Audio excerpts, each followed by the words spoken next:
Ooh, that's a word you probably didn't expect to hear today.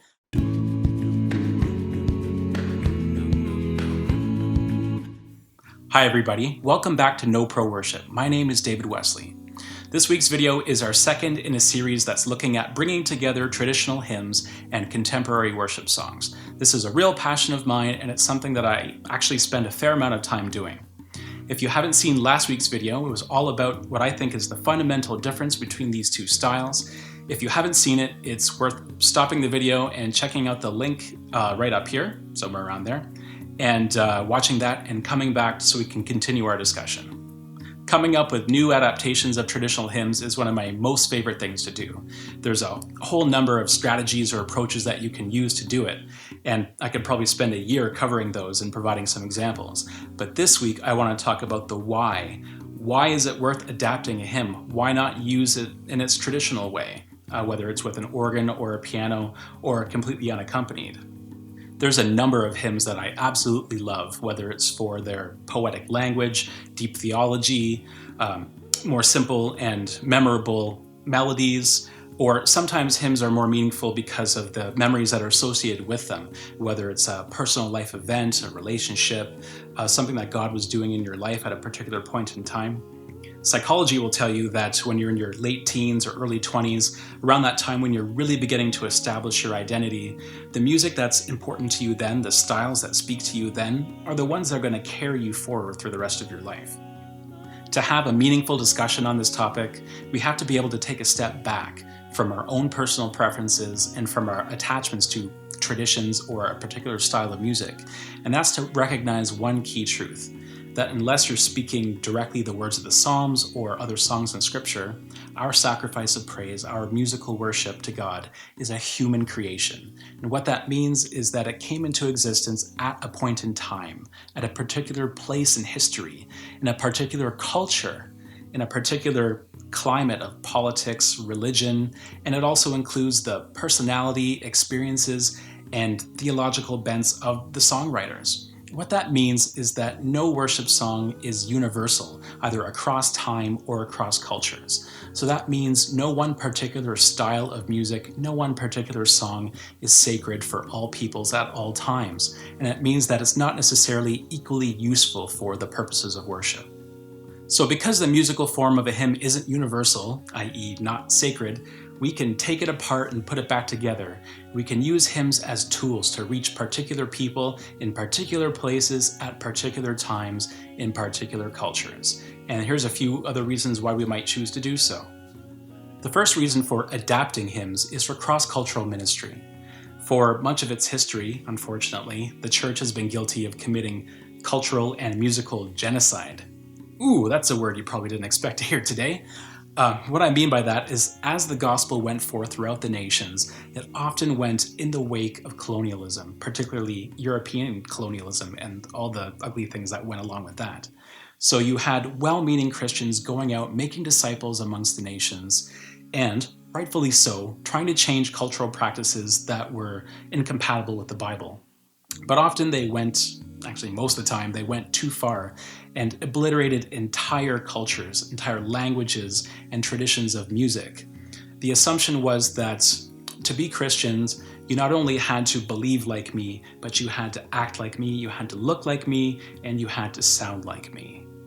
When a hymn is adapted for and adopted by a different culture, it means that the universals of the hymn, the truths about who God is and what He's done, and the truths about us and our nature and our need for God, that these get brought into that culture, not just through their language, but through their musical forms, through their sensibilities.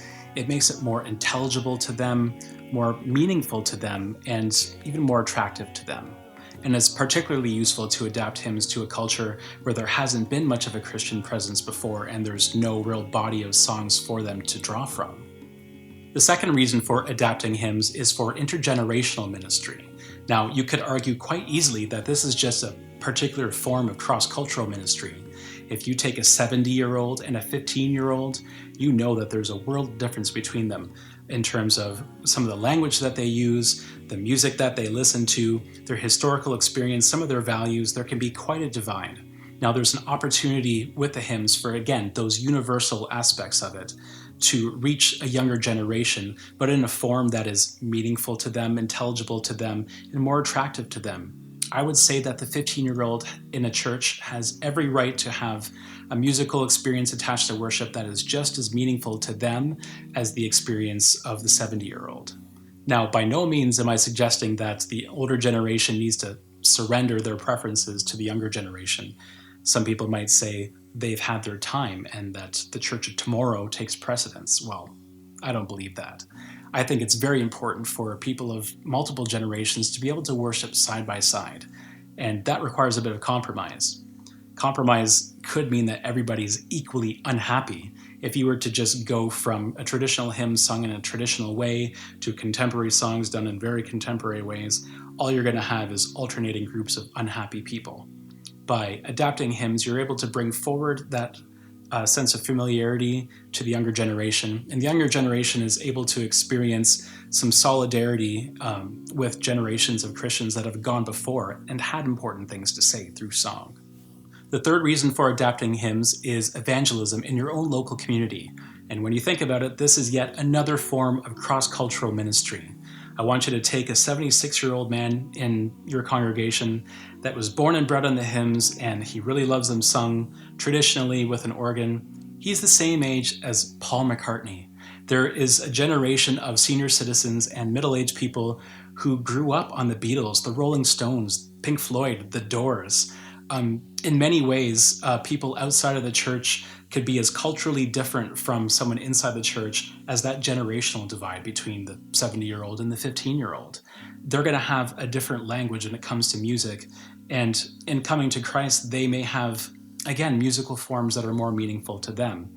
And I'm not suggesting abandoning the hymns completely, but there's ways that these hymns can be brought into that context so that timeless message can be brought in a way that's intelligible to them. So let's switch gears and get a little bit more practical. The fourth reason for adapting hymns is so that you can combine them with contemporary worship songs in the same service and have it happen organically. If you were to do a traditional hymn done in a very traditional way, melody-based, with pauses, stops and starts between verses, and then transition into a full-on contemporary worship song with drums and big electric guitars, the transition would be pretty jarring. If you make adaptations to the hymn to a more groove-based context, you're able to move smoothly back and forth between songs written hundreds of years ago and songs written last week. Now, how far you want to go with this really depends on your congregation. You can meet somewhere in the middle in a kind of adult, easy listening style, or you can bring that hymn right forward into the style of music that's being done today. The fifth reason for adapting hymns is to make them more accessible to more musicians within your church. I don't have any hard statistics to back me up, but I would say that in North America at least, the number of people playing organ and piano that are able to play out of the hymn book and competently accompany a congregation, that number is shrinking. I think it's shrinking fast. Some churches go to great lengths to attract these musicians, and some churches are going as far as hiring non-Christians to sit at that organ bench or even to direct their choir. Essentially, having a non-Christian as a worship leader is far from ideal. And the learning curve to be able to play piano or organ to that level is quite significant. We're talking 10 or 12 years, depending on when you start. Compare that to an acoustic guitar player who, in the span of a couple of months, could learn strumming patterns and a handful of chords and have access to a considerable repertoire of contemporary Christian music. If you're able to take a traditional hymn and prune out some of the unnecessary chord changes, make some alterations to make some of the pauses more metrical, essentially adding some dead space. You're opening up these hymns to be played by amateur guitar players. You can add bass guitar. You can add less skilled piano players, like myself. I would not be able to open up a hymn book and sight read from number 135 on demand. There's just no way.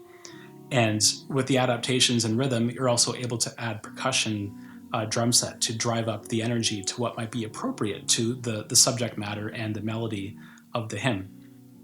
So this also has the effect of increasing the number of people that can participate in worship. Rather than it being a piano player and an organist, you open up all number of instruments that can accompany worship in your congregation. Lastly, number 6, adapting hymns can really invigorate them and give them new life. For someone that sung the same hymn for decades, it's all too easy to be complacent about them. You know the melody and the words so well that they just roll off the tongue, perhaps without even thinking about them, without pondering the majesty of the words, the powerful imagery, and the truths about God that they express. It can just become routine, going through the motions. Everybody knows someone that enjoys restoring old things, whether it's cars or antiques, and the joy that it can bring, especially when you find something that was in a dump or on the verge of going to the dump, and you're able to restore it to something that's shiny and, in many cases, quite valuable.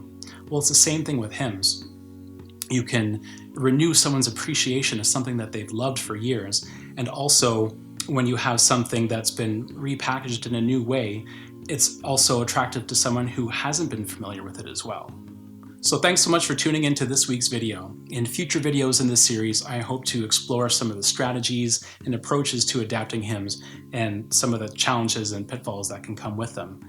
I hope to have lots of musical examples, and I might even put out an EP, a small album, with just one song done 5 or 6 different ways. This is actually kind of harkening back to J.S. Bach and other Baroque composers that would do variations on a theme. These NoPro worship videos are brought to you by my patrons on Patreon. If you're interested in becoming one of my patrons and supporting this work, you can head to patreon.com/DavidWesley. These videos come out every Friday, and I hope to see you next week.